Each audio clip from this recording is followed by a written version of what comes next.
ಮೇಷರಾಶಿ ವೀಕ್ಷಕರಿಗೆಲ್ಲ ಸ್ವಾಗತ. 2026 ಆಗಸ್ಟ್ ತಿಂಗಳಿನ ಮೇಷರಾಶಿಯವರ ಮಾಸ ಫಲಿತಾಂಶಗಳು ಹೇಗಿದೆ ಅಂತ ನೋಡ್ತಾ ಹೋಗೋಣ. ಮೊದಲಿಗೆ ಈ ತಿಂಗಳಿನಲ್ಲಿ ಗ್ರಹ ಸ್ಥಿತಿ ಈ ತರ ಇದೆ. ರಾಹು ಕುಂಭರಾಶಿಯಲ್ಲಿ ಸಂಚಾರ, ಶನಿ ವಕ್ರಗತಿಯಲ್ಲಿ ಮೀನರಾಶಿಯಲ್ಲಿ ಸಂಚಾರವನ್ನ ಮಾಡ್ತಾ ಇದ್ದಾರೆ, ಕೇತು ಸಿಂಹ ರಾಶಿಯಲ್ಲಿ ಸಂಚಾರ, ಇನ್ನು ಗುರು ಕರ್ಕಾಟಕ ರಾಶಿಯಲ್ಲಿ ಸಂಚಾರವನ್ನು ಮಾಡ್ತಾ ಇದ್ದಾರೆ. ಆದರೆ ಅವರು ಅಸ್ತಂಗತ ಆಗಿದ್ದಾರೆ. ಗುರು ಮೌಢ್ಯಮಿ ಅಂತಕ್ಕಂಥದ್ದು ನಡೀತಾ ಇದೆ. ಆಗಸ್ಟ್ 12ನೇ ತಾರೀಕು ಗುರುಗ್ರಹ ಅಸ್ತಂಗತ ತ್ಯಾಗವನ್ನು ಮಾಡ್ತಾ ಇದ್ದಾರೆ. ಇನ್ನು ಕುಜ ಈ ತಿಂಗಳು ಪೂರ್ತಿ ಕೂಡ ಮಿಥುನ ರಾಶಿಯಲ್ಲಿ ಸಂಚಾರವನ್ನ ಮಾಡ್ತಾ ಇದ್ದಾರೆ. ಇನ್ನು ಬುಧ ಗ್ರಹ ಆಗಸ್ಟ್ 5ನೇ ತಾರೀಕಿನ ತನಕ ಮಿಥುನ ರಾಶಿಯಲ್ಲಿ ಸಂಚಾರ, ಆಗಸ್ಟ್ 5ನೇ ತಾರೀಕು ಕರ್ಕಾಟಕ ರಾಶಿಗೆ ಪ್ರವೇಶವನ್ನು ಮಾಡ್ತಾರೆ. ಆಗಸ್ಟ್ 5ನೇ ತಾರೀಕಿನಿಂದ ಆಗಸ್ಟ್ 22ನೇ ತಾರೀಕಿನ ತನಕ ಬುಧ ಕರ್ಕಾಟಕ ರಾಶಿಯಲ್ಲಿ ಸಂಚಾರವನ್ನು ಮಾಡಿ ಆಗಸ್ಟ್ 22ನೇ ತಾರೀಕು ಮತ್ತೆ ಸಿಂಹ ರಾಶಿಗೆ ಪ್ರವೇಶವನ್ನು ಮಾಡ್ತಾರೆ. ಇನ್ನು ರವಿ ಆಗಸ್ಟ್ 17ನೇ ತಾರೀಕಿನ ತನಕನೂ ಕೂಡ ಕರ್ಕಾಟಕ ರಾಶಿಯಲ್ಲಿ ಸಂಚಾರ, ನಂತರ ಅವರು ಕೂಡ ಸಿಂಹ ರಾಶಿಗೆ ಪ್ರವೇಶವನ್ನು ಮಾಡ್ತಾರೆ. ಇನ್ನು ಶುಕ್ರ ಈ ತಿಂಗಳು ಪೂರ್ತಿ ಕೂಡ ಕನ್ಯಾ ರಾಶಿಯಲ್ಲಿ ಸಂಚಾರವನ್ನ ಮಾಡ್ತಾ ಇರ್ತಾರೆ. ಈ ಎಲ್ಲ ಒಂದು ಗ್ರಹ ಸಂಚಾರ ರೀತ್ಯ ಮೇಷ ರಾಶಿಯವರಿಗೆ ಮುಖ್ಯವಾಗಿ ಇಲ್ಲಿ ನಾನು ನಿಮಗೆ ಒಂದು ಮಾಹಿತಿಯನ್ನ ನಾನು ನಿಮಗೆ ಕೊಡಲೇಬೇಕು. ನೋಡಿ, ಸಾಕಷ್ಟು ಜನಕ್ಕೆ ರಾಶಿ ಫಲಿತಾಂಶ ಅನ್ನೋದೇ ಒಂದು ಮನವರಿಕೆ ಜಾಸ್ತಿ. ನಂದು ಈ ರಾಶಿ, ನಂದು ಈ ನಕ್ಷತ್ರ, ನನಗೆ ಹೆಂಗಿದೆ ಈ ತಿಂಗಳು, ಈ ವರ್ಷ, ಎಲ್ಲೋ ನೋಡ್ತಾರೆ ಈ ತಿಂಗಳು ಈ ರಾಶಿಯವರಿಗೆ ಬುಧಾದಿತ್ಯ ಯೋಗ, ಗಜಕೇಸರಿ ಯೋಗ, ಮಾಲವಿ ಯೋಗ, ಪಂಚಮಹಾಪುರುಷ ಯೋಗ, ಈ ಥರ ಶಶಯೋಗ, ಈ ಥರ ನೋಡಿಬಿಟ್ಟು ವಿಡಿಯೋ ಓಪನ್ ಮಾಡಿ ನೋಡ್ತಾರೆ. ಬಟ್ ಕೆಲವೊಬ್ಬರು ಅದಕ್ಕೂ ಲಿಂಕೇ ಇಲ್ಲ, ಏನೇನೋ ಹೇಳ್ತಾರೆ ಅಂತಕ್ಕಂಥದ್ದು ನಿಮಗೆ ಬರ್ತಾ ಇರುತ್ತೆ ಭಾವನೆ. ಅದಕ್ಕೋಸ್ಕರ ಎಲ್ಲರಿಗೂ ಕೂಡ, ನೀವು ಕೂಡ ಯಾರೆಲ್ಲ ವೀಕ್ಷಕರು ನೋಡ್ತಾ ಇದ್ದೀರಾ, ನಿಮಗೂ ಕೂಡ ಸ್ವಲ್ಪನಾದ್ರೂ ಅದರ ಬಗ್ಗೆ ಗೊತ್ತಾಗ್ಲಿ ಅಂತ ಹೇಳ್ಬಿಟ್ಟು ನಾನು ನಿಮಗೆ ತಿಳಿಸ್ತಾ ಇದ್ದೇನೆ. ಈಗ ಮೇಷರಾಶಿ ಅಂದ್ರೆ ಚಂದ್ರನಿರುವ ಸ್ಥಾನ ಏನು? ಚಂದ್ರ ಒಬ್ಬ ವ್ಯಕ್ತಿ ಯಾವ ದಿನಾಂಕ ಅಥವಾ ಯಾವ ವರ್ಷದಲ್ಲಿ ಯಾವ ದಿನದಲ್ಲಿ ಹುಟ್ಟಿರ್ತಾರೋ ಆ ದಿನದಂದು ಚಂದ್ರ ಯಾವ ಮನೆಯಲ್ಲಿ ಸ್ಥಿತರಾಗಿರ್ತಾರೋ ಅದನ್ನು ನಾವು ರಾಶಿ, ಜನ್ಮ ರಾಶಿ ಅಂತ ನಾವು ಕರಿತೇವೆ. ಅಂದ್ರೆ ಚಂದ್ರ ಅಂದ್ರೆ ಏನು? ಮನಸ್ಸು ಕಾರಕ. ಈ ಮನಸ್ಸು ಕಾರಕ ಚಂದ್ರನಿಂದ ಗೋಚಾರದಲ್ಲಿ ಗ್ರಹಗಳ ಸ್ಥಿತಿಗತಿಗಳು ಬದಲಾವಣೆ ಆದಂತೆಲ್ಲ ನಮಗೆ ಮನಸ್ಸಿನ ಮೇಲೆ ಒಂದು ಸ್ವಲ್ಪ ಪ್ರಭಾವ ಅನ್ನೋದು ಬೀರುತ್ತಾ ಇರುತ್ತೆ. ಈಗ ಫಾರ್ ಎಕ್ಸಾಂಪಲ್ ಒಂದು ಉದಾಹರಣೆ ನಾನು ಕೊಡ್ತೇನೆ. ಈಗ ಚಂದ್ರಾತ್ತು ಮನಸ್ಸಿನಿಂದ ನಿಮಗೆ ಅರ್ಧಾಷ್ಟಮ ಗುರುಗ್ರಹ ಒಂದು ನಡೀತಾ ಇದೆ. ಗುರು ಚತುರ್ಥ ಸ್ಥಾನದಲ್ಲಿ ಸಂಚಾರವನ್ನ ಮಾಡ್ತಾ ಇದ್ದಾರೆ. ಸಾಕಷ್ಟು ಜನಕ್ಕೆ ಚತುರ್ಥ ಸ್ಥಾನಕ್ಕೆ ಗುರು ಬಂದ ತಕ್ಷಣ ಸ್ವಲ್ಪ ನಾನು ಹೊಸ ಏನಾದರೂ ಸೈಟ್ ತಗೋಬೇಕು ಅಥವಾ ಮನೆ ತಗೋಬೇಕು ಅಥವಾ ವಾಹನ ತಗೋಬೇಕು ಅಂತ ಹೇಳ್ಬಿಟ್ಟು ಮನಸ್ಸಿಗೆ ಅದು ಬರ್ತಾ ಇರುತ್ತೆ. ಆ ಮನಸ್ಸಿಗೆ ಬಂದ ತಕ್ಷಣನೇ ನಾವು ತಗೊಳ್ತೀವಾ ಅಥವಾ ಏನು ಅಂತಕ್ಕಂಥದ್ದು ಇದರಿಂದ ಯಾವ ವಿಷಯದಿಂದ ಗೊತ್ತಾಗುತ್ತೆ ಅಂದ್ರೆ ನಮ್ಮ ವೈಯಕ್ತಿಕ ಜನ್ಮ ಜಾತಕದಿಂದ ಗೊತ್ತಾಗುತ್ತೆ. ಅದರಲ್ಲಿ ನಾವು ಹುಟ್ಟಿದಾಗ ಗುರು ಇಲ್ಲಿ ಎಷ್ಟು ಪಾಯಿಂಟ್ಸ್ ಕೊಟ್ಟಿದ್ರು, ಅಷ್ಟಕವರ್ಗ ಬಿಂದುಗಳು, ನಮಗೆ ಯಾವ ದಶಾಭುಕ್ತಿ ನಡೀತಾ ಇದೆ ಅದು ನಮಗೆ ಫೇವರಬಲ್ ಆಗಿದ್ರೆ ಸ್ವಲ್ಪ ಗುರು ಚತುರ್ಥ ಸ್ಥಾನಕ್ಕೆ ಬಂದಿರೋದ್ರಿಂದ ಸ್ವಲ್ಪ ಸಾಲ ಮಾಡಿ ಆದ್ರೂ ಒಂದು ಸೈಟು ಅಥವಾ ಒಂದು ಲೋನ್ ಮಾಡಿಕೊಂಡು ಒಂದು ವೆಹಿಕಲ್ ತಗೋಬೇಕು, ಈ ಥರ ವೆಹಿಕಲ್ ತಗೊಳ್ತೀವಿ. ನೋಡಿ, ನಮ್ಮ ಮನಸ್ಸಿನಿಂದ ಬರ್ತಕ್ಕಂತಹ ಒಂದು ವಿಷಯಗಳು ಅಂದ್ರೆ ಈಗ ಚಂದ್ರಾತ್ ಶುಕ್ರ ಈಗ 6ನೇ ಮನೆಯಲ್ಲಿ ಸಂಚಾರವನ್ನು ಮಾಡ್ತಾ ಇದ್ದಾರೆ. ಅಂದ್ರೆ ಸ್ತ್ರೀಯಿಂದ ಸ್ವಲ್ಪ ತೊಂದರೆಗಳು, ಯಾರಾದ್ರೂ ಮೇಷರಾಶಿಯಲ್ಲಿ ಹುಟ್ಟಿರ್ತಕ್ಕಂತಹ ಸ್ತ್ರೀಯರು ಯಾರಾದ್ರೂ ಇದ್ರೆ ಅತ್ತೆಯಿಂದ, ಇನ್ಲಾಸ್, ಶುಕ್ರ ಅಂದ್ರೆ ಇನ್ಲಾಸ್, ಅತ್ತೆ ಅಂತ ನಾವು ಕರಿತೀವಿ. ಶುಗರ್ ವ್ಯಾಧಿ ಬರೋದಕ್ಕೆ ಕಾರಣ ಕೂಡ ಶುಕ್ರ. ಮತ್ತೆ ಗಂಡ ಹೆಂಡತಿ ಅಥವಾ ನಮಗೆ ಹೆಂಡತಿಯಿಂದ ನಮಗೆ ತೊಂದರೆಗಳು, ಹೆಂಡತಿ ಜೊತೆ ಬಾಂಧವ್ಯ ಸರಿಯಾಗಿಲ್ಲ, ಹೆಂಡತಿ ನನ್ನ ಜೊತೆ ಸರಿಯಾಗಿಲ್ಲ ಅಂತಕ್ಕಂಥದ್ದು ಭಾವನೆ, ಅಥವಾ ಅವ್ರ ಜೀವನದಲ್ಲಿ ಏನು ನೋವು ಪಡ್ತಾ ಇರ್ತೀರಾ ಅದಕ್ಕೆ ಮೂಲ ಕಾರಣ ಶುಕ್ರ. ಈ ಚಂದ್ರಾತ್ 6ನೇ ಮನೆಯಲ್ಲಿ ಶುಕ್ರ ಇದ್ದಾಗ ತುಂಬಾ ತೊಂದರೆಗೆ ಒಳಗಾಗ್ತಕ್ಕಂತಹ ಸಾಧ್ಯತೆ ಇರುತ್ತೆ. ಅಂದ್ರೆ ಮನಸ್ಸಿಗೆ ಸ್ವಲ್ಪ ಯಾವುದೋ ಒಂದು ನೋವು ಉಂಟಾಗ್ತಕ್ಕಂತಹ ಘಟನೆಗಳು, ಯಾವುದೋ ಪರಸ್ತ್ರೀಯರಿಂದ ಅವಮಾನ ಅಥವಾ ತೊಂದರೆಗಳು, ಮನಸ್ಸಿಗೆ ನೋವು ಉಂಟಾಗ್ತಕ್ಕಂಥ ಘಟನೆಗಳು ನಡೆಯುತ್ತೆ. ಆದ್ರೆ ನಮ್ಮ ಜಾತಕ ರೀತಿಯ ದಶಾಭಕ್ತಿ ಚೆನ್ನಾಗಿದ್ರೆ ದೊಡ್ಡ ಮಟ್ಟಕ್ಕೆ ಯಾರು ನಿಮಗೆ ತೊಂದರೆ ಮಾಡಲ್ಲ. ಇದನ್ನ ನಾವು ಅರ್ಥ ಮಾಡ್ಕೋಬೇಕಂದ್ರೆ ರಾಶಿ ಅಂದ್ರೆ ನಮ್ಮ ಮನಸ್ಸಿನಿಂದ ಚಂದ್ರನಿಂದ ಒಂದೊಂದು ಗ್ರಹ ಒಂದೊಂದು ಸ್ಥಾನದಲ್ಲಿ ಬಂದಾಗ ನಮ್ಮ ಮನಸ್ಸಿಗೆ ಏರಿಳಿತಗಳು, ತೊಂದರೆಗಳು ಆಗ್ತಾ ಇರುತ್ತೆ. ನಾವು ಮನಸ್ಸಿನಲ್ಲಿ ಕೆಲವೊಂದು ಆವೇಶ, ಭಾವನೆ, ಉದ್ವೇಗಕ್ಕೊಳಗಾಗ್ತಕ್ಕಂಥದ್ದು ಈ ತರ ಅನಿಸ್ತಾ ಇರುತ್ತೆ. ಬಟ್ ಅದು ಎಷ್ಟರ ಮಟ್ಟಿಗೆ ನಾವು ಫೀಲ್ ಆಗ್ತೀವಿ ಅದನ್ನ ಪ್ರಾಕ್ಟಿಕಲ್ ಆಗಿ ನಮ್ಮ ಜೀವನದಲ್ಲಿ ಅದು ನಮ್ಮ ಮನಸ್ಸಿಗೆ ಬಂದ ತಕ್ಷಣ ನಮ್ಮ ಜೀವನದಲ್ಲಿ ಆಗ್ಬೇಕು ಅಂತ ಏನಿಲ್ಲ ತಾನೆ. ನಾವು ಕಾರ್ ತಗೋಬೇಕು, ಬಂಗ್ಲೆ ಕಟ್ಟಬೇಕು ಅಂತ ಮನಸ್ಸಿಗೆ ಬರುತ್ತೆ, ಬಟ್ ಅದು ಜೀವನದಲ್ಲಿ ಆಗ್ಬೇಕಲ್ವಾ? ಅದು ನಮ್ಮ ಜಾತಕ ಹೇಳುತ್ತೆ. ಇದನ್ನ ಅರ್ಥ ಮಾಡ್ಕೊಳ್ಳಿ. ಹಾಗೇನೆ ಗೋಚಾರದಲ್ಲಿ ಯಾವುದೇ ತರಹದ ಬುಧಾದಿತ್ಯ ಯೋಗ ಅಥವಾ ಮಾಲವಿ ಯೋಗ, ಪಂಚಮಹಾಪುರುಷ ಯೋಗಗಳಾಗಿರ್ಬೋದು ಅಥವಾ ಗಜಕೇಸರಿ ಯೋಗ ಆಗಿರ್ಬೋದು, ಇದೆಲ್ಲ ಯಾವುದು ವರ್ತಿಸುವುದಿಲ್ಲ. ಅದು ಕೇವಲ ನಮ್ಮ ಜನ್ಮ ಜಾತಕದಲ್ಲಿ ಇದ್ದಾಗ, ಅವರ ದಶಾಭುಕ್ತಿ ಬಂದಾಗ, ಆಗ ನಮಗೆ ಅದು ಗ್ರಹ ದಶಾಭುಕ್ತಿ ಬಂದಾಗ ಅದು ಆಕ್ಟಿವೇಟ್ ಆಗಿ ನಮಗೆ ಫಲಿತಾಂಶ ಕೊಡುತ್ತೆ. ಇದನ್ನ ಅರ್ಥ ಮಾಡ್ಕೊಳ್ಳಿ. ರಾಶಿ ಅಂದ್ರೆ ನಮ್ಮ ಮನಸ್ಸು ಅಷ್ಟೇ. ನಾವು ಮನಸ್ಸಿಗೆ ನಾವು ಗೋಚಾರದಲ್ಲಿ ಒಂದೊಂದು ಸಲ ಹೇಳಿದಾಗ್ಬಿಡುತ್ತೆ, ಹೌದು ಇದು ಕರೆಕ್ಟ್, ಇವ್ರು ಚೆನ್ನಾಗಿ ಹೇಳ್ತಾರೆ ಅಂತ ಅನ್ಸುತ್ತೆ ನಿಮಗೆ ಅಷ್ಟೇ. ಸೊ ಇದನ್ನ ಅರ್ಥ ಮಾಡ್ಕೊಳ್ಳಿ. ಆಮೇಲೆ ಈಗ ಮೇಷ ರಾಶಿಯಲ್ಲಿ ಹುಟ್ಟಿರ್ತಕ್ಕಂಥವ್ರಿಗೆ ನೋಡಿ, 12ನೇ ಮನೆಯಲ್ಲಿ ಶನಿ ವಕ್ರಿಯಾಗಿ ಸಂಚಾರವನ್ನು ಮಾಡ್ತಾ ಇದ್ದಾರೆ. ನೋಡಿ, 12ನೇ ಮನೆ ಅಂತಂದ್ರೆ ಏನು? 12ನೇ ಮನೆ ಅಂತಂದ್ರೆ ಹಿಡನ್ ಟ್ಯಾಲೆಂಟ್. ಹಿಡನ್ ಅಂದ್ರೆ ನಮಗೆ ಗೊತ್ತಿಲ್ಲದೆ ಇರ್ತಕ್ಕಂತಹ ವಿಚಾರನೂ ಕೂಡ ನಮ್ಮ ಮೈಂಡಲ್ಲಿ ಬರ್ತಾ ಇರುತ್ತೆ. ನಮಗೆ ಗೊತ್ತಿರೋದಿಲ್ಲ, ನಾವೇನು ಅದನ್ನ ಕಲ್ತಿರೋದಿಲ್ಲ.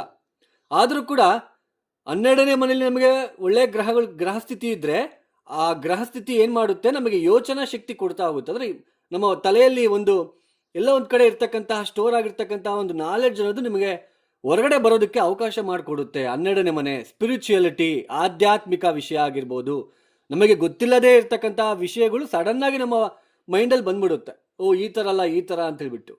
ಅಂದ್ರೆ 12ನೇ ಮನೆ ಅಂತಂದ್ರೆ ಅದು ಭೋಗ ಸುಖ, ನಿದ್ರಾ ಒಂದು ವಿಚಾರದಲ್ಲೂ ಕೂಡ ನಾವು 12ನೇ ಮನೆಯನ್ನ ನೋಡ್ತೀವಿ. ಅಂತಹ 12ನೇ ಮನೆಗೆ ರಿಸ್ಟ್ರಿಕ್ಷನ್ ಪ್ಲಾನೆಟ್ ಕರ್ಮಕಾರಕ ಶನಿ ಬಂದಾಗ ನಿರಾಸೆ ಮೂಡ್ತಾ ಹೋಗುತ್ತೆ. ನಿರಾಸೆ, ಆಮೇಲೆ ವೈರಾಗ್ಯ, ಸ್ವಲ್ಪ ಆರೋಗ್ಯದಲ್ಲಿ ಏರಿಳಿತಗಳು, ದಿನನಿತ್ಯದ ಜೀವನದಲ್ಲಿ ತೊಂದರೆಗಳು ಅಂದ್ರೆ ನೋಡಿ, ಬೆಳಗ್ಗೆ ಎದ್ದ ತಕ್ಷಣ ಪೂಜೆ ಪುನಸ್ಕಾರಗಳೆಲ್ಲ ಮಾಡ್ಕೊಳ್ತಕ್ಕಂತಹ ವ್ಯಕ್ತಿ ಕೂಡ ಈ ಸಮಯದಲ್ಲಿ ಪೂಜೆ ಮಾಡೋಕ್ಕೂ ಆಗ್ತಾ ಇರೋದಿಲ್ಲ. ಕರೆಕ್ಟಾಗಿ ಪೂಜೆ ಮಾಡಕ್ ಆಗ್ತಾ ಇರೋದಿಲ್ಲ. ಕರೆಕ್ಟಾಗಿ ಬೆಳಗ್ಗೆ ಬೇಗ ಎದ್ದೇಳಕ್ಕಾಗಲ್ಲ, ರಾತ್ರಿ ಬೇಗ ಮಲಗಕ್ಕಾಗಲ್ಲ. ಏನಾದ್ರೂ ಒಂದು ಯೋಚನೆ, ಪ್ರತಿ ಕೆಲಸದಲ್ಲೂ ಹಿನ್ನಡೆ ಅನುಭವಿಸ್ತಕ್ಕಂಥದ್ದು, ವಿದ್ಯಾರ್ಥಿಗಳು ಓದ್ರಲ್ಲಿ ಅಶ್ರದ್ಧೆ ತೋರಿಸ್ತಕ್ಕಂಥದ್ದು. ಈ ತರ 12ನೇ ಮನೆಗೆ ಶನಿ ಬಂದಾಗ ಸಾಡೆ ಸಾತಿ ಶನಿ ಅಂತ ನಾವು ಕರಿತೀವಿ. ಆರೋಗ್ಯದಲ್ಲಿ ವ್ಯತ್ಯಾಸ, ಯಾಕಂದ್ರೆ 12ನೇ ಮನೆ ಕುತ್ಕೊಂಡಿರ್ತಕ್ಕಂಥ ಶನಿ ನೇರವಾಗಿ 6ನೇ ಮನೆಯನ್ನು ನೋಡ್ತಾರೆ. ನಿಮ್ಮ ರಾಶಿಯಿಂದ 1, 2, 3, 4, 5, 6. ಅಂದ್ರೆ ಮನಸ್ಸಿಗೆ ಸ್ವಲ್ಪ ಫೀಲ್ ಆಗ್ತಾ ಇರುತ್ತೆ, ಏನೋ ಒಂದು ಭಯ, ನನಗೇನಾದ್ರೂ ಆಗ್ಬಿಡುತ್ತೇನೋ, ನನಗೆ ಆರೋಗ್ಯದಲ್ಲಿ ವ್ಯತ್ಯಾಸ ಆಗ್ತಾ ಇದೆ, ತೊಂದರೆ ಆಗ್ತಾ ಇದೆ, ಈ ತರ ಫೀಲ್ ಆಗ್ತಾ ಹೋಗ್ತೀರಾ. ಜಾತಕ ಚಕ್ರದಲ್ಲಿ ಚೆನ್ನಾಗಿತ್ತು ಅಂದ್ರೆ ತೊಂದರೆ ಇಲ್ಲ. ಆಮೇಲೆ ನಮಗೆ ಇನ್ನೊಂದನ್ನು ನಾನು ನಿಮ್ಗೆ ಹೇಳಲೇಬೇಕು. ಚಂದ್ರಾತ್ತು ಶನಿ ಈಗ ನಿಮಗೆ 12ನೇ ಮನೆಯಲ್ಲಿ ಅಂದ್ರೆ ಸಾಡೆ ಸಾತಿ ಶನಿ ಪ್ರಾರಂಭ ಆಗಿದೆ. ಈ ಸಮಯದಲ್ಲಿ ಯಾರಿಗಾದರೂ ಶನಿ ಮಹಾದಶ ನಡೀತಾ ಇದ್ರೆ, ಒಂದು ಕಡೆ ನಿಮ್ಮ ಜಾತಕ ರೀತ್ಯ ಶನಿ ಮಹಾದಶೆ, ಇನ್ನೊಂದು ರೀತ್ಯ ನಮ್ಮ ಗೋಚಾರದಲ್ಲಿ ರಾಶಿಯಿಂದ ಸಾಡೆ ಸಾತಿ ಶನಿ ಅಂದ್ರೆ ಡಬಲ್ ಇಂಪ್ಯಾಕ್ಟ್. ಅವರಿಗೆ ಶನಿಯ ಸಾಡೆ ಸಾತಿಯ ಶನಿಯ ತೀವ್ರತೆ ಜಾಸ್ತಿ ಇರುತ್ತೆ, ಅರ್ಥ ಮಾಡ್ಕೋಬೇಕು. ಆಮೇಲೆ ಶನಿಲಿ ಬಲಹೀನತೆಗಳನ್ನು ಕೂಡ ನಾವು ನೋಡ್ಕೋಬೇಕಾಗುತ್ತೆ. ಅಂದ್ರೆ ಒಟ್ಟು 12ನೇ ಮನೆ ಶನಿ ಬಂದು ಸ್ವಲ್ಪ ತೊಂದರೆ. ಆದರೆ ಇವಾಗ ವಕ್ರಿ ಬೇರೆ ಆಗಿದ್ದಾರೆ. ದಶಮಾಧಿಪತಿ ಲಾಭಾಧಿಪತಿ ಆಗಿರ್ತಕ್ಕಂತಹ ಶನಿ ವಕ್ರಿಯಾಗಿ 12ನೇ ಮನೇಲಿ ಇದ್ದಾಗ ನೋಡಿ, ಉದ್ಯೋಗ ಹೋಗ್ಬಿಡುತ್ತೇನೋ, ಕೆಲಸ ಕಳ್ಕೊಂಡ್ಬಿಡ್ತೀನೇನೋ, ನನ್ನ ಕೈಯಲ್ಲಿ ಆಗಲ್ಲ, ಖರ್ಚುಗಳು ವಿಪರೀತ ಆಗೋದು, ಲಾಭ ಸ್ಥಾನಕ್ಕೆ ಅಧಿಪತಿಯಾಗಿರ್ತಕ್ಕಂತಹ ಶನಿ 12ನೇ ಮನೇಲಿ ವಕ್ರಿ ಅಂದ್ರೆ ಇರ್ತಕ್ಕಂತಹ ಲಾಭ, ಏನ್ ಬಂದಿರ್ತಕ್ಕಂತಹ ಹಣ ಎಲ್ಲ ಖರ್ಚಾಗ್ತಾ ಇರುತ್ತೆ. ಹೊಸ ಇನ್ಕಮ್ ಸೋರ್ಸ್ ಉಟ್ಕೊಳೋದಕ್ಕೆ ಚಾನ್ಸಸ್ಸೇ ಇರೋದಿಲ್ಲ ಈ ಸಮಯದಲ್ಲಿ. ಮನಸ್ಸಿಗೆ ಆ ಥರ ಅನ್ನಿಸ್ತಾ ಇರುತ್ತೆ. ನಿಮ್ಮ ಮನಸ್ಸು ಬೇರೆ ಕಡೆ ಎಲ್ಲೂ ಹೋಗೋಕ್ಕಾಗಲ್ಲ ನಿಮಗೆ. ನನ್ನ ಕೈಯಲ್ಲಿ ಏನೂ ಆಗಲ್ಲ, ನಾನು ಇಷ್ಟೇ, ನಮ್ಮ ಜೀವನ ಇಷ್ಟೇ, ಒಂದು ನಿರಾಸೆ ಅಂತಕ್ಕಂಥ ಒಂದು ಭಾವನೆ ಮನಸ್ಸು ಅಂದ್ರೆ ಒಬ್ಬ ಮನುಷ್ಯ ಮನಸ್ಸು ಮಾಡಿಬಿಟ್ರೆ ಏನು ಬೇಕಾದ್ರೂ ಮಾಡ್ತಾನೆ, ನಾವು ಹೇಳ್ತಾ ಇರ್ತೀವಿ. ಆ ಥರ ಇಲ್ಲಿ ಮನಸ್ಸನ್ನು ಕಟ್ಟಿ ಹಾಕ್ಬಿಡ್ತಾರೆ ಶನಿ ಕರ್ಮಕಾರಕ ಬಂದಾಗ. ಸ್ವಲ್ಪ ಇದನ್ನು ಅರ್ಥ ಮಾಡ್ಕೋಬೇಕು. ನಾನು ನಿಮಗೆ ಅರ್ಥ ಮಾಡಿಸೋದಕ್ಕೆ ಪ್ರಯತ್ನ ಪಡ್ತಾ ಇದ್ದೇನೆ.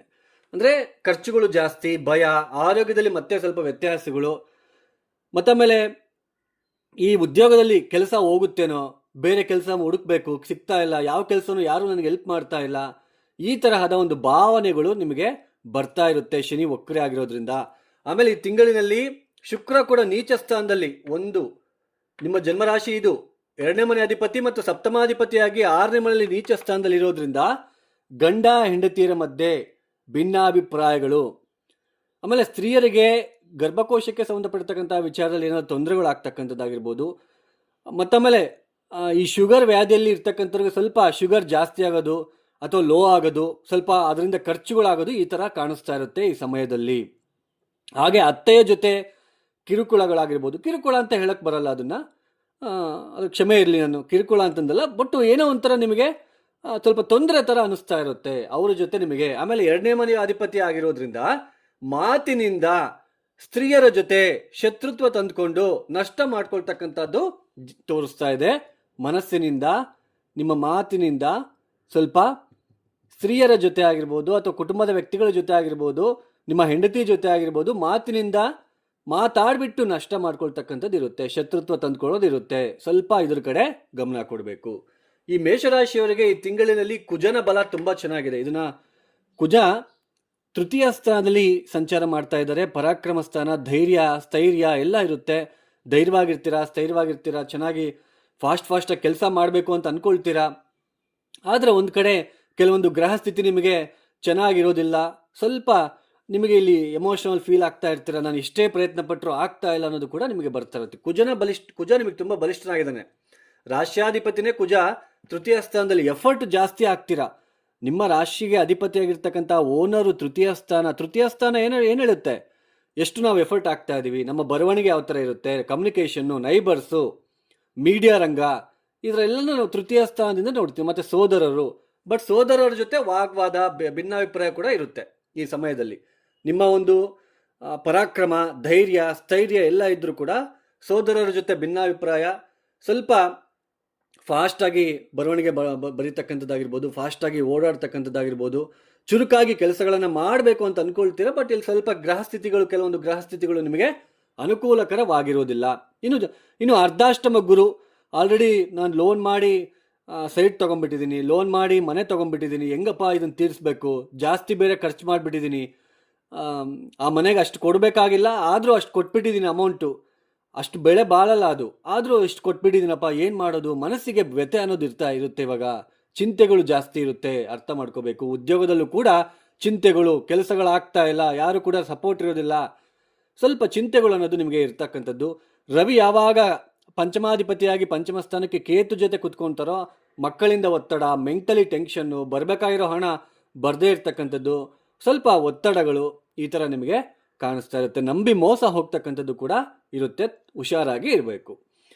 ಇನ್ನು ಪ್ರೀತಿ ಪ್ರೇಮ ಅಂತ ಯಾರೆಲ್ಲ ಇರ್ತೀರಾ, ಸ್ವಲ್ಪ ಅವ್ರಿಗೆಲ್ಲನೂ ಕೂಡ ಸ್ವಲ್ಪ ಕಷ್ಟ, ನಿಮ್ಮ ಸ್ತ್ರೀಯಿಂದ, ಸಂಗಾತಿಯಿಂದ, ನೀವು ಯಾರು ಇಷ್ಟಪಡ್ತಿರ್ತೀರೋ ಅವರಿಂದ ನಿಮಗೆ ಕಷ್ಟ, ತೊಂದರೆಗಳು ನಿಮಗೆ ಇರ್ತಕ್ಕಂಥದ್ದು ಕಾಣಿಸ್ತಾ ಇದೆ. ಒಟ್ಟಿನಲ್ಲಿ ಕುಜನ ಬಲ ಚೆನ್ನಾಗಿದೆ ನಿಮಗೆ. ಇನ್ನು ಮಿಕ್ಕಿದ ಎಲ್ಲ ಗ್ರಹಗಳು ಕೂಡ ನಿಮಗೆ ಸ್ವಲ್ಪ ತೊಂದರೆದಾಯಕವಾಗಿರ್ತಕ್ಕಂತಹ ಸ್ಥಿತಿನೇ ಇರುತ್ತೆ.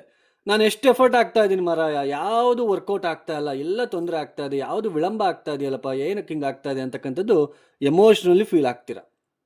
ಸೊ ಮೇಷರಾಶಿಯವರು ತಪ್ಪದೆ ಪ್ರತಿನಿತ್ಯನೂ ಕೂಡ ನೋಡಿ, ಈ ಶುಕ್ರನಿಗೆ ಶನಿಯ ದೃಷ್ಟಿ ಇದ್ದಾಗ ಸುಮಂಗಲಿಯರಿಗೆ ಅಥವಾ ಮುತ್ತೈದರಿಗೆ ಪೂಜೆ ಮಾಡಿ ಅಥವಾ ಅವ್ರಿಗೇನಾದರೂ ಒಂದು ಸಹಾಯ ಮಾಡಿ, ಸ್ವಲ್ಪ ಅವಾಗ ಹೆಲ್ಪ್ ಆಗುತ್ತೆ. ಹಾಗೆಯೇ ನವಗ್ರಹಗಳಿಗೆ 27 ಪ್ರದಕ್ಷಿಣೆಯನ್ನು ಮಾಡ್ಕೊಳೋದಕ್ಕೆ ಪ್ರಯತ್ನ ಮಾಡಿ. ಕೆಂಪು ಹೂಗಳಿಂದ ಓಂ ನಮಃ ಸೂರ್ಯಾಯ ಚಂದ್ರಾಯ ಮಂಗಳಾಯ ಬುಧಾಯ ಚ ಗುರು ಶುಕ್ರ ಶನಿ ಬೇಶ್ವರ ಹೋವೆ ಕೇತುವೆ ನಮಃ ಈ ಮಂತ್ರ ಹೇಳ್ಕೊಳ್ತಾ 27 ಪ್ರದಕ್ಷಿಣೆ ನೀವು ಮಾಡ್ಕೊಳೋದಕ್ಕೆ ಪ್ರಯತ್ನ ಮಾಡಿ. ಸಾಧ್ಯ ಆದರೆ ಸ್ವಲ್ಪ ಕಾಲಭೈರವ ಪೂಜೆಯನ್ನು ಮಾಡೋದಕ್ಕೆ ಪ್ರಯತ್ನ ಮಾಡಿ. ಈ ಸಮಯದಲ್ಲಿ ಯಾವುದೇ ಸ್ತ್ರೀಯರ ಜೊತೆ ಮಾತು ಕೊಡೋದಕ್ಕೆ ಹೋಗಬೇಡಿ.